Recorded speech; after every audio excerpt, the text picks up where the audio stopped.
Hello அன்பா! Welcome to Aadi cinema. இப்ப வெள்ளிக்கிழமை ஆச்சுனாலே வரிசையா தமிழ் டப்பிங்ல படத்த விட்டு இறக்கி விட்டுக்கிட்டே இருக்காய்ங்க. அத பார்த்து முடிக்கிறதுக்குள்ள போதும் போதும்ன்னு வேற ஆயிப்போகுது. இப்போ ஒரு 2 படத்த பார்த்துருக்கோம். அதுல ஒரு படம் வந்து உங்களுக்கு டிராமா, ஒரு படம் வந்து ஆக்ஷன் அதகலம் படம். அந்த 2 படத்தோட ரிவ்யூவ பார்க்கறதுக்கு முன்னாடி நம்ம வீடியோ பிடிச்சுச்சுனா ஒரு லைக்கு, மறக்காம சேனல சப்ஸ்கிரைப் பண்ணி வச்சுக்கோங்க. இப்ப அதுல படம் வந்து கேஓ.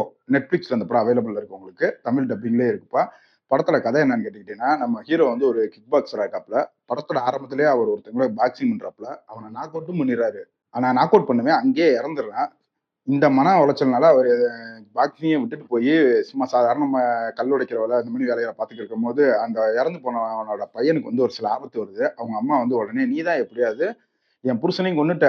அதுக்கு பரிகாரமா என் மகன மட்டும் எனக்கு காப்பாத்தி குடுத்துரு" அப்படின்னு சொல்ல, நம்ம ஹீரோ அதுக்கப்புறம் களத்துல இறங்க, இதுக்கப்புறம் நடக்கிற சம்பவங்கள் தான் இந்த படத்தோட கதை. படத்துல ஆக்ஷன் சீக்வென்ஸ்லாம் தரமா இருக்கும். அதுல பப்னு சொல்லி ஒரு ஒரு பப்ல வந்து ஒரு ஃபைட் சீன் வரும். அந்த ஃபைட் சீன்லாம் மிரட்டி விட்டுருப்பாய்ங்க. கிளைமாக்ஸ்ல வர ஒரு ஃபைட் சீனா இருக்கட்டும், எல்லாமே தரமா இருந்துச்சு. படத்துல வந்து ஒரே ஒரு லிப் லாக் சீன் மட்டும் இருக்கு. அத மட்டும் மைண்ட்ல வச்சுக்கிட்டு நீங்க ஃபேமிலியோட இந்த படத்த பார்க்கலாம். மத்தபடி வேற எந்த அடல்ட் கன்டென்ட்டும் கிடையாது. ஆனா ரத்தம் தெறிக்கிற காட்சிகள் மட்டும் இந்த படத்துல இருக்கு. அத மட்டும் மைண்ட்ல வச்சுக்கோங்க. 2வதா பார்க்க போற படம் வந்து ஒரு தர்கீஸ் படம்.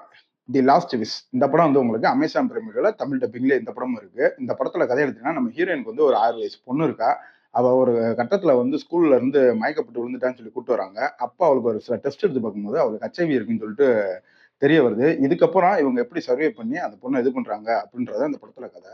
படத்துல நடிச்ச எல்லாருமே ஒரு நீட்டான பெர்ஃபார்மன்ஸ் குடுத்திருந்தாங்க. தமிழ் டப்பிங் ப்ராப்பரா பண்ணியிருந்தாங்க. எல்லாருமே நல்லா நடிச்சிருந்தாலும், ஆனா அந்த எமோஷன் வந்து நமக்கு எங்கேயுமே கனெக்ட் ஆகலைன்னு தான் சொல்லணும். இந்த படம் வந்து ஒரு மெலோ டிராமா மணிக்கே தான் போகும். ஆனா இந்த படத்த பார்க்கலாமா வேணாமான்னு கேட்டீங்கன்னா, இது வந்து ஆவரேஜான படம் தான். ஆனா இதுல அவங்க சொன்ன கருத்துக்காக வேணா இந்த படத்த ஒரு தடவ ட்ரை பண்ணலாம். இந்த படமும் உங்களுக்கு இப்ப தமிழ் டப்பிங்லயே இருக்கு. அமேசான் பிரைம்ல. இத ஃபேமிலியோடயே நீங்க பார்க்கலாம். இதுல அடல்ட் கன்டென்ட்லாம் எதுவும் கிடையாது. வீடியோ பிடிச்சிருந்தா லைக் பண்ணுங்க, ஷேர் பண்ணுங்க. மறக்காம நம்ம சேனல சப்ஸ்கிரைப் பண்ணி சப்போர்ட் பண்ணுங்க.